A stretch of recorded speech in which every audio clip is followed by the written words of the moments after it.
All right, guys, we're about to get right into it, man. So you already know what it is. So we got Kamala Harris and Trump tomorrow. By the way, I'm still dealing with my thing here, man. I'm still going to crank out some content, but I'm still waiting on some stuff to happen with, it is what it is. I'm still stuck with so, big debate tomorrow, Kamala Harris, Donald Trump. The Democrats, they've been keeping Kamala Harris out of the spotlight. You're not really seeing her on mainstream media. They're not really pressing her with hardlining questions.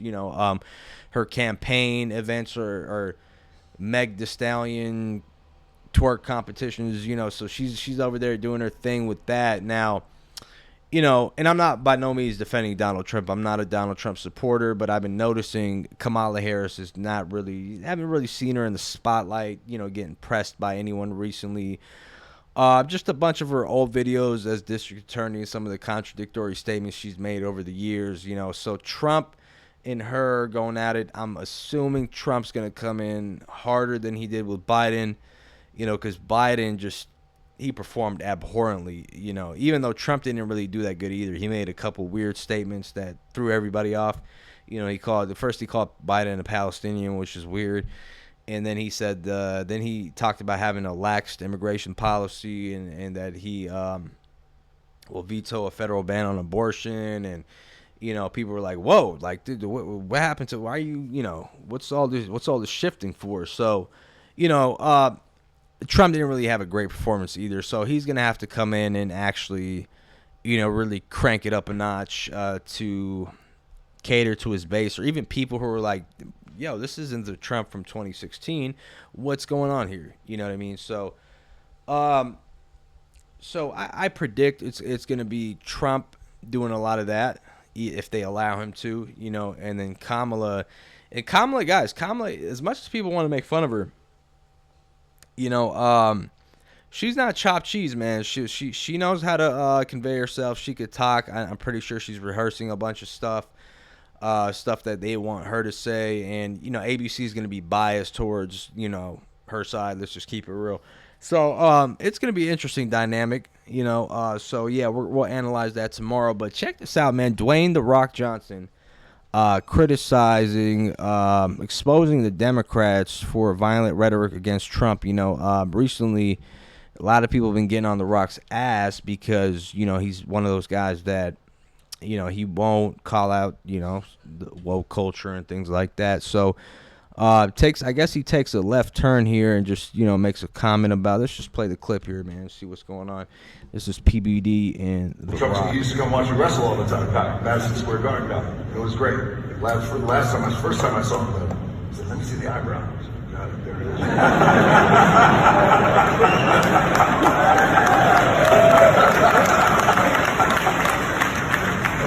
That's cool. So he was a fan. He watched you as a fan. Oh, yeah. That's cool. He used to come to Madison Square Garden all the time. Whether you love Donald, you don't love Donald, it doesn't matter. They tried to assassinate him. There's no room for that. And yes,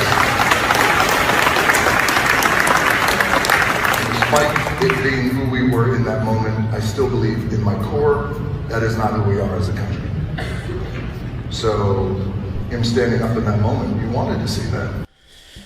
All right, man, a little light comment there. I wouldn't say that he's endorsing him, but he did make, previously he'd refrained from speaking about certain topics, man. But I guess, he made a comment about him getting assassinated. He said, it is what it is. He's never going to take a side. Like 100% of 90% of these celebrities and these Hollywood stars, they're never going to take a definitive side, because it could hurt their pockets. It is what it is, So they got to, flip-flop around the whole topic here. But so, man, a lot of stuff has been going on with the migrant situation, and there's a video floating around. I don't even think I can show it on YouTube, but of some Haitian immigrants. They're literally beheading ducks and eating the head off of them. And this has just been, again, I'm not saying this is confirmed. I've seen a couple of videos, but it's them getting arrested after doing that. But here's a testimony here, because stuff has been getting crazy, especially with the whole Venezuelans taking over an Aurora, Colorado apartment building that happened last week. So Here's actually a testimony of a guy who saw this occur. Let's go ahead and take a look I at think this. it's like kind of odd that like a guy like me has to come out from doing what I do on a daily basis to have fun because I see what's going on in these streets and I see you guys just sitting up there in them comfy chairs and suits and like, and I'm getting out here every day and I'm broadcasting this and you guys are just sitting up there in suits or something. Like I really challenge you guys to get out here and do something. These Haitians are running into trash cans. They're running into buildings. They're running into, they flipping cars in the middle of the street. And I don't know how like y'all can be comfortable with this. Like I don't know like who's getting paid from it. I honestly feel like someone's getting paid from it in the background. They dropping you got a bunch of people on a bus getting dropped off at a gas station to come down here. I know a single mom that FaceTime me this morning at the welfare office that really need something. And it's nothing but immigrants over there. And I don't even want to like seem like I'm coming down on the immigrants because it's the people that's bringing them down here. Because wherever they're at, that's what they're used to, bro. They're in the park grabbing up ducks by their neck and cutting their head off and walking off with them and eating them. Like, y'all get the Highway State Patrol down here every week, and then y'all get like a task force for the Highway State Patrol, and they look for guns and they look for dope and this and that and the fourth. That same people that y'all got riding up and down Limestone doing U-turns, pulling people over for blinkers and pulling people over for like going left to center and like a couple miles over, like y'all can take them same people, the Highway State Patrol, and you can take them in every single one of their silver Chargers and Dodge Durangos, and y'all can take them to Sunset, and y'all can park them right over there, and y'all can teach people how to drive. Since the Highway State Patrol knows so much about traffic laws and know what to do in traffic, they need to.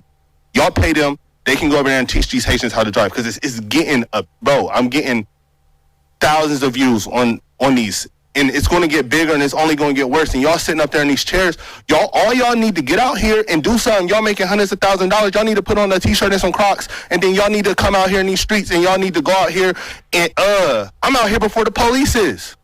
Like, y'all need to do something, bro. Y'all really got to stand on business. Y'all getting paid all this money just to wear a suit and sit in a chair. I think it's crazy, bro.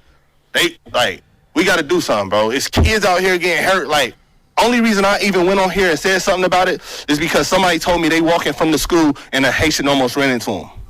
And who is getting paid? Like, how much money is y'all really getting paid, like, to bring them over here? Like, I know it's deeper than them. I know that's where they come from and that's what they do.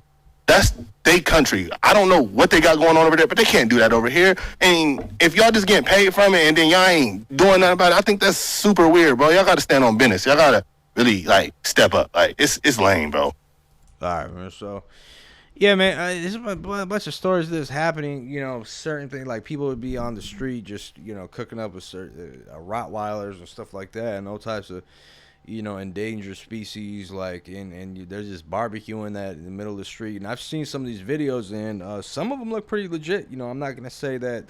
I don't know what state he's coming out of. I think he's what do you say he's from? Ohio. I believe that's one of the sanctuary states where some of these immigrants are coming from. Canada, actually. A lot of them are coming from Canada, and they're coming, they're walking in the cold and to get to the US. But yeah, man, there's a bunch of these people, man, saying that there's they're out here taking people's pets and barbecuing them in the middle of the street. And there's even footage of this stuff happening. But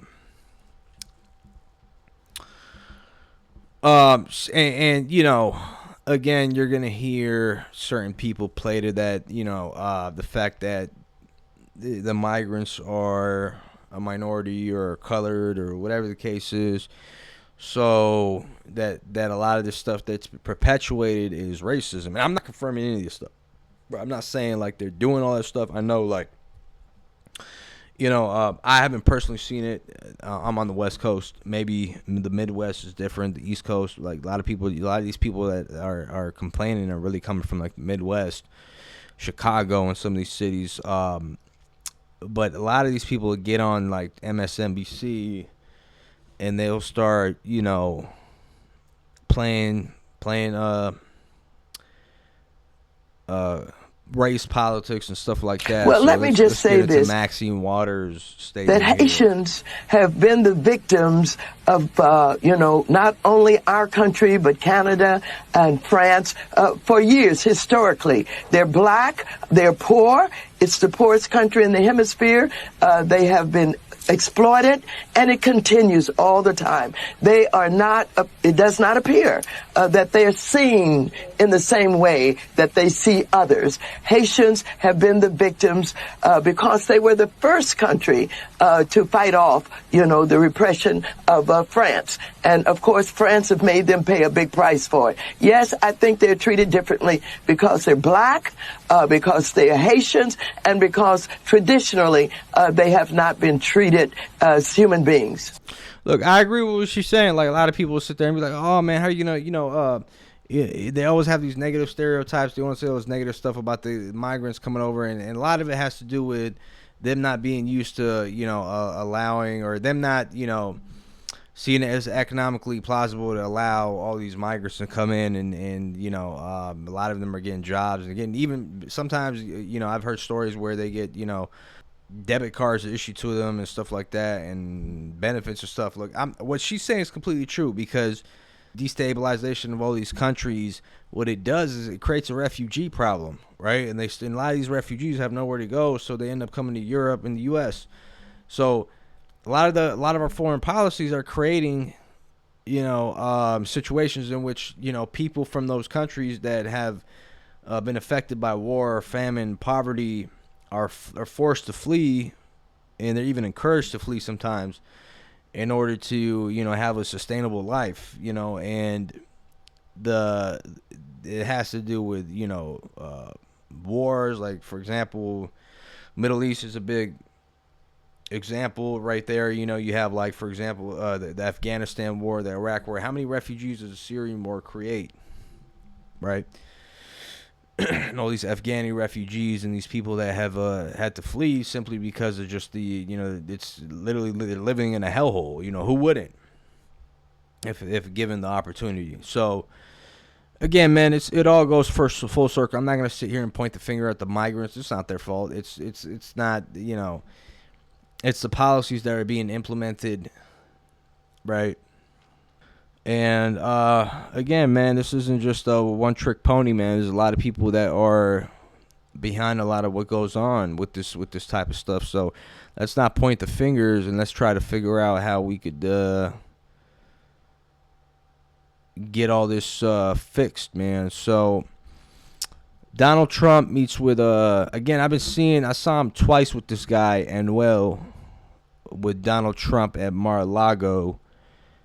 Trump's trying to cater to the Latin base, which I think he already has, like, under his thumb. The only Latinos that aren't really rocking with Trump, personally, I think it's the Mexicans, because they don't like Trump's border policies, right? Now, the other Latinos, like the Cubans and all these other people, they come from, like, the communist countries. Those type of Latinos, they don't want to see that type of communist rhetoric, or even remotely close to it. Something to, anything with communism or socialism, which wreck their countries. They don't want to see any element of that. And they see the Democrats and Kamala Harris's party as having elements similar to that, So that's part of the reason why they're siding with Trump. Because if you really look at the Florida, it's all Latinos. They're all voting for Trump. It's just I would say the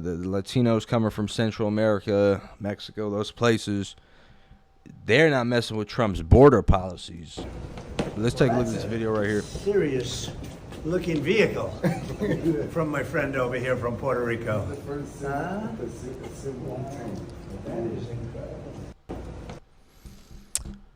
Again, very odd. It's like very odd relationship there. Trump looks like he's extremely uncomfortable. But he has to do what he has to do, man, because this guy has billions of followers. You know what I mean? But yeah, man, this debate. Oh, shout out to James Earl Jones, guys. Rest in peace, James Earl Jones. Dude's you know, he's done a lot, man. Darth Vader, Mufasa, Lion King, Coming to America, King Hafe. I remember that. Mr. Myrtle and Sandlot. I definitely remember that. Terrence Mann, Field of Dreams. I don't remember that. I don't remember that movie, but this guy's been everywhere. Rest in peace to him. Rest in peace to him. This is a video of a Haitian woman in Ohio arrested for allegedly decapitating a woman's cat. We're not even going to play that, man. I'm going to pass on that. But, yeah, let me know what you guys think in the comment sections down below, man. Who you guys think that, what's going to happen with the debate tomorrow?